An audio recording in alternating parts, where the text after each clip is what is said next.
In today's top headlines, we are tracking Bertha. The tropical storm made landfall near the Biloxi Wildlife Management Area in St. Bernard Parish just after 2 this afternoon. Many are dealing with rain and some strong winds now, and our coastal areas could see possible impacts of the storm surge. So let's begin with a check of what is still ahead from meteorologist Alexa Trishler. Alexa, overall, not that crazy of a day for any of us. That's right. We will take it. It really was not that bad at all. Of course, it's been windy. We've had some minor coastal flooding, but the rain even really hasn't been that bad. But yes, Tropical Storm Bertha did make landfall in St. Bernard Parish around 2 o'clock this afternoon in the Biloxi marshes. And it is right now sustained winds at 45 miles per hour. That's what it was during landfall. 45-mile-per-hour winds during landfall just a couple hours ago. And really, the strength has not changed. We're still sustained at 45 miles per hour, gusts to 60 miles per hour. It is moving more west at 7 miles per hour. So it's still sitting in St. Bernard Parish right now. At least the center of the storm is. But all the impacts have been sheared and pushed way to the south. Extreme rain in the middle of the Gulf. Thankfully, that is not our problem. This storm is going to keep on moving west through the rest of Louisiana into Texas through the end of the week. There could be some more of a low-level center trying to reform in the Gulf right off the western coast of Louisiana going into the next day, but that doesn't really change our impacts. We'll watch and see, but I think maybe some more rain could be headed towards Texas later in the week. As for us, we're really not going to see much of any big problems. It's going to be windy through the rest of tonight, and we'll have coastal flooding continuing into tomorrow. You can kind of see the eye of Bertha moving into St. Bernard Parish now, continuing to push westward. We are dealing with some passing rain on the south shore, some soaking showers along the coast, a little bit of light rain on the north shore too, but not a whole bunch of rain for most of us. It's just coming and going. Steady shower towards Galliano, spotty shower in Angie actually on the north shore, a little bit of spotty rain on the north shore. Current winds, we've got gusts around 30 to 40 miles per hour. We could have stronger gusts up to 50 miles per hour tonight along the coast. We'll talk more about the impacts from this and what the rest of the week looks like coming up in a bit. Sounds good, Alexa. Thank you so much. And right now, Plaquemines Parish is under a state of emergency, but luckily Tropical Storm Bertha has not packed the punch that parish leaders were bracing for. Paul Murphy joins us live from the Empire Marina, where for most folks it's turned out to just be a rainy summer day. Paul, what are things looking like?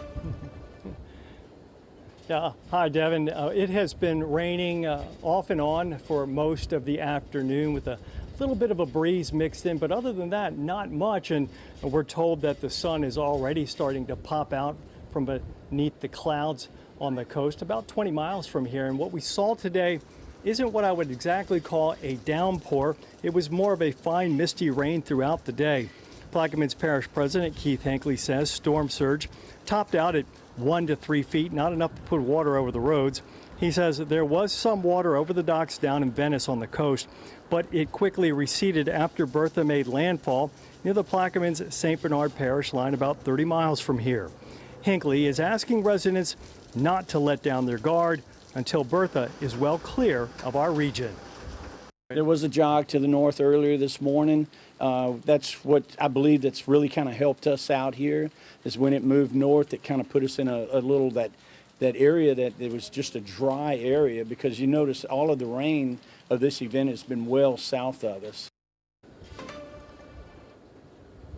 Mitch Jurasich, who is a Plaquemines Parish councilman and the owner of the Empire Marina where I'm standing, says despite the inconvenience that tropical storms put on everyone, the fishing is actually pretty good after one passes, and we'll hear more from Mitch coming up new at 5. We're live in Empire. Paul Murphy, WWL, Louisiana. All right, Paul, with that temptation of the good fishing, have you seen anybody heading out on the water yet today? I think that most of the gates are still closed right now while this storm is still in our region, but I was just talking to a fisherman not too long ago who says he can't wait to get back out there because, in fact, as Mitch Jurasich says, usually before and after a storm, the fishing's great. So good luck to all the fishermen out there. All right, Paul, I'm glad it's all good news down there. Thank you so much. And we're also answering any questions you might have about Bertha in our Weather Impact Help Desk. All you got to do is text your question to 504-529-4444. That number's on your screen, and we're going to work to get you more information. And Rachel Hanley has been monitoring the Help Desk line for us today. Have you got any questions from people today? What are they wondering? Mostly what we've seen are people wondering about the mitigation steps rather than the actual storm itself. I think overall, looking through Facebook comments, things that we've gotten directly, what people are most wondering about is which floodgates are open and which ones are not. You can look at this map that shows the entire levee and flood wall protection system around the metro area. Those green and red boxes that you see are all of the floodgates. That's whenever the levee or a flood wall crosses a road or a railroad crossing or a canal. Paul had mentioned gates being closed that was blocking fishermen from getting out. Here, I'm mostly talking about the ones that are on roads, which could have traffic impacts. St. Bernard Parish, looking at this closer shot that we have, has really been where we've been keeping the closest eye on these gates. That is the one on the right, that little green square on the right is Highway 46. That one has been open this entire time. Parish always said it was going to stay open. The one to the left is Highway 300, that's Bayou Road. That one, they had actually initially said they were going to close, but as of now, it is still staying open. Really no indication that could change. This is Highway 39.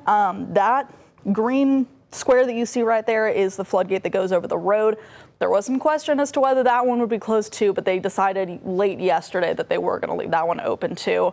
The red square that you're seeing there, that's just over a railroad track. That's not anything that's going to impact your ability to get around. And I would say probably the other biggest thing that we've been seeing people ask about is whether things like county government office or parish government offices, civil, criminal courts are going to be closed tomorrow. And I will say, looking around, I haven't seen any closures for our coastal parishes so far.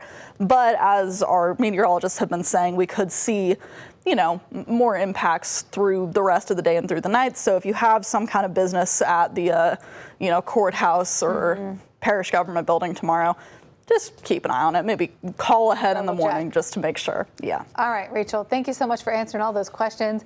And it is easy to send your question in if you have one. All you have to do, text that number on your screen, 504-529-4444.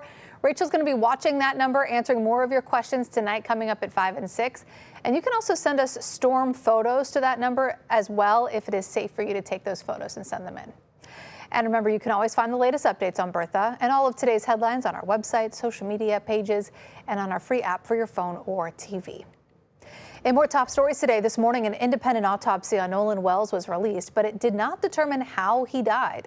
The 18-year-old college football player was found dead in the water near an island off the Mississippi coast days after a boating trip with friends. Today, civil rights attorney Ben Crump said the independent investigator could not determine how Wells entered the water. And they don't know if he was conscious at the time or if he was forced in. Results from the official autopsy performed by the state medical examiner have not yet been released. The criminal case against Attorney General Liz Murrill has been closed. This morning, Special Prosecutor Laurie White dropped all 16 charges Murrill faced. She was indicted by a grand jury earlier this month after allegedly threatening city leaders with letters that said they could be removed from office if they tried to name an interim clerk of court and call for a special election. Yesterday evening, those same local officials asked for those charges to be dropped. Looking ahead now, 3 local universities are operating remotely today. Loyola, SUNO, and LSU New Orleans all transitioned to remote instruction today because of Bertha.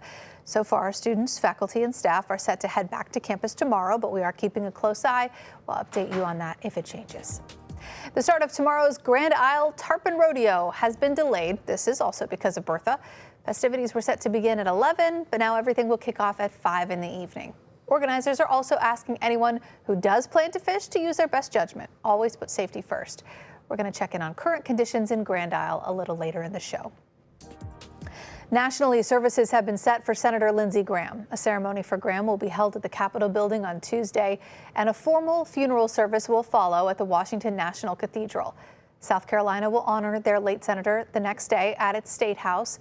Graham passed away July 11th at the age of 71.